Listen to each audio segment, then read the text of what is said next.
কিয়ামতের দিন আমলনামার বিবরণ। আসলে এটা তো অত্যন্ত গুরুত্বপূর্ণ একটা জিনিস। আমরা এই দুনিয়াতে ক্ষণিকের জন্য আসি, কখন চলে যেতে হয় আমরা কেউ জানি না। মান মাতা ফাকাদ কামাত কিয়ামাতুহু, যে মারা গেল তার কিয়ামতের কাজ শুরু হয়ে গেল। এই জন্য কিয়ামতের দিন আমার আমল নামা যদি ভারী হয় তাহলে তো আমি সফল কাম, আর যদি আমল নামা হালকা হয়ে যায় তাহলে তো আল্লাহ মাফ করুক, চরম বিপদ। কোরআনে পাকের মধ্যে আল্লাহ তাআলা ইরশাদ করেছেন, আউযু বিল্লাহি মিনাশ শাইতানির রাজিম, কুল্লু নাফসিন যায়কাতুল মাউত ওয়া ইন্নামা তুওয়াফাউনা উজুরাকুম ইয়াওমাল কিয়ামাহ ফামান যুহজিয়া আনিন নার ওয়া উদখিলাল জান্নাতা ফাকাদ ফাজ।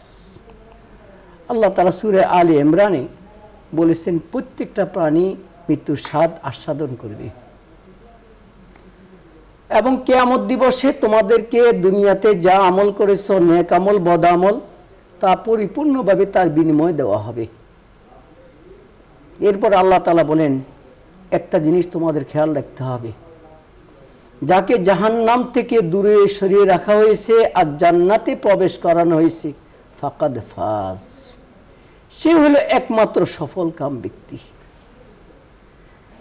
এই জন্য আমাদেরকে সবসময় একথা চিন্তা করা উচিত যে আমি যে আমল করতেছি এই আমল আসলে আমলটা কি জান্নাতের আমল না জাহান্নামের আমল, সেটা চিন্তা করা উচিত। যদি জান্নাতের আমল করে থাকি তাহলে তো আলহামদুলিল্লাহ, আর যদি জাহান্নামে যাওয়ার আমল করে থাকি তাহলে তো চরম বিপদ। কিয়ামতের দিন আমল নামার ব্যাপারে হযরত তো অনেক চমৎকার বলেছেন, যেটা সূরা হাক্কার মধ্যে আল্লাহ তাআলা ইরশাদ করেছেন, আউযু বিল্লাহি মিনাশ শাইতানির রাজিম, ফাআম্মা মান উতিয়া কিতাবাহু বিয়ামিনি ফায়াকুল হাউ মুকরাউ কিতাবিয়া ফাহুয়া ফি ঈশাতির রাদিয়া। এটা বলছেন নেককারদের ব্যাপারে। আর বদকারদের ব্যাপারে আছে, ওয়াম্মা মান উতিয়া কিতাবাহু বিশিমালিহি ফায়াকুল ইয়া লাইতানি লাম উতা কিতাবিয়া ওয়া লাম আদরি মা হিসাবিয়া। যদি ডান হাতে আমলনামা দেওয়া হয়, আমরা যেমন নাকি দুনিয়াতে ভালো রেজাল্ট করলে আমরা একে অপরকে দেখাই, ভাই আমার রেজাল্ট একটু দেখো তো। ডান হাতে আমলনামা যখন দিবে তখন এই জান্নাতি ব্যক্তি অন্যদেরকে বলবে, ভাই আমার আমলনামাটা দেখো, কি চমৎকার আমলনামা, কি চমৎকার আমলনামা। এই কারণে তো দেখা যায় সূরা কারিয়ার মধ্যে আল্লাহ তাআলা ইরশাদ করেছেন, আউযু বিল্লাহি মিনাশ শাইতানির রাজিম, ফাআম্মা মান সাকুলাত মাওয়াজিনুহু ফাহুয়া ফি ঈশাতির রাদিয়া ওয়া আম্মা মান খাফাত মাওয়াজিনুহু ফাউম্মুহু হাবিয়া। যার নেক আমলের পাল্লা ভারী হবে সে তো খুব খুশিতে থাকবে, স্বাচ্ছন্দ্য জীবন তার হবে। আর যার আমল নামা আপনার কি হবে, হালকা হয়ে যাবে, তার ঠিকানা হবে জাহান্নাম। এই জন্য আমাদের কি নেক আমলের পাল্লা যাতে ভারী হয় তার জন্য আমাদের ফিকির করা উচিত। বিশেষভাবে কিয়ামতের দিন আমাদের সর্বপ্রথম হিসাব হবে নামাজের। সুনানে তিরমিজির মধ্যে কিতাবুস সালাতে রাসূল করিম সাল্লাল্লাহু আলাইহি ওয়াসাল্লাম ইরশাদ করেছেন, আউয়ালু মা ইউহাসাবু বিহিল আবদু ইয়াউমাল কিয়ামাতিস সালাহ। কিয়ামতের দিন সর্বপ্রথম নামাজের হিসাব হবে। বাকি আমরা নেক আমলের ব্যাপারে হযরত যেটা বলেছিলেন সেটা হচ্ছে বুখারী শরীফের শেষ হাদিস। আমরা ছোট থেকে ছোট কোনো নেক আমলে আমরা যাতে আমাদের থেকে যাতে ছুটে না যায় তার প্রতি ফিকির করা উচিত। কোনো নেক আমলকে কখনো আমরা ছোট ভাই ভাববো না।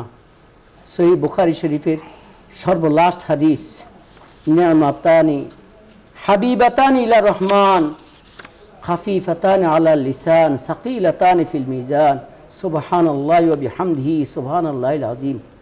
দুইটা কালিমা আল্লাহর দরবারে অনেক প্রিয়, কিন্তু আমলনামা অনেক ভারী করে দেয়। উচ্চারণ একবারে সহজ, সুবহানাল্লাহি ওয়া বিহামদিহি সুবহানাল্লাহিল আযীম। এই জন্য আমরা কোনো আমলকে আমরা কখনো খাটোভাবে আমরা দেখব না, খাটো করে দেখব না। আর সব সময় আমাদের মধ্যে আমলের প্রতিযোগিতা থাকা উচিত।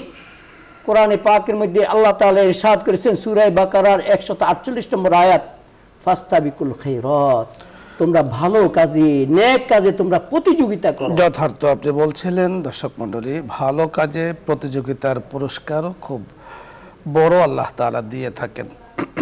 ময়দানে মাহশারে আমল নামাকে যারা জাহান্নামে যাবে, যাদের বদির পাল্লা ভারী হবে, তারা আফসোস করে বলতে থাকবে, মা আগনা আন্নি মালিয়া হালাকা আন্নি সুলতানিয়া। তারা বলতে থাকবে, আমার সম্পদ আমার কোনো কাজে আসেনি। অঢেল সম্পদের মালিক দুনিয়ার মধ্যে তিনি ছিলেন, কিন্তু সম্পদ তাকে সেই বিপদ থেকে বাঁচাতে পারেনি। এবং বলবে হালাকা আন্নি সুলতানিয়া, সে নিজে বলবে আমার রাজত্ব আমাকে বাঁচাতে পারেনি। রাজত্বের কারণে, রাজত্বের অপব্যবহারের কারণে, যথাযথ সেটাকে যথাযথ প্রয়োগ না করার কারণে, আদলে ইনসাফ না করার কারণে, জুলুমের পন্থা অবলম্বন করার কারণে আজকে তার ধ্বংস। পরবর্তীতে তাকে বলা হবে, সেই কথাগুলো বলতে থাকবে, আল্লাহ পাকের পক্ষ থেকে তখন আওয়াজ আসবে, খুযুহু, তাকে ধরো, ফাগুল্লুহু, তাকে বাঁধো, সুম্মাল জাহিমা সাল্লু, এরপরে তাকে নিক্ষেপ করো জাহান্নামে, শিকল দিয়ে বেঁধে, শক্ত করে বেঁধে, যাতে এদিক সেদিক যেতে না পারে। সেই মোটা শিকলের বয়ানও আছে, মোটা একদম শক্ত শিকল দিয়ে তাকে বাঁধা হবে। বিষয়গুলো বড় ভয়ানক, শুনতে আমাদের হৃদয় আত্মা কেঁপে ওঠে যে সেই দিন কি হবে। এজন্য কোরআন আর সুন্নাহর মাধ্যমে, ইসলামিক আলোচনার মাধ্যমে, নিউজ 24-এর ইসলাম আমরা এই অনুষ্ঠানের মাধ্যমে আমরা দিনই কথাগুলো বলি, এই জন্য যাতে আমাদের আমল নামাগুলো আমাদের ডান হাতে আসে। আমরা যেন বলতে থাকি, হা উমুক ওরা ও কিতাবিয়া, আমরা যেন একে অপরকে বলতে পারি, আমার আমল নামাটা দেখো তো কত চমৎকার, কত সুন্দর, ফি ঈশাতির রাদিয়া। আমরা সেদিন আনন্দক্ষণ মুহূর্ত আনন্দ ভোগ করব, আনন্দের মধ্যে থাকব আল্লাহ পাকের সন্তুষ্ট নিয়ে। আল্লাহ তাআলা আমাদেরকে সে কথাগুলো বুঝার তৌফিক দান করেন এবং আমল নামা যেন ডান হাতে পাই, আমাদের নেকির পাল্লা যেন ভারী হয়, সেইভাবে আমল করার তৌফিক দান করেন।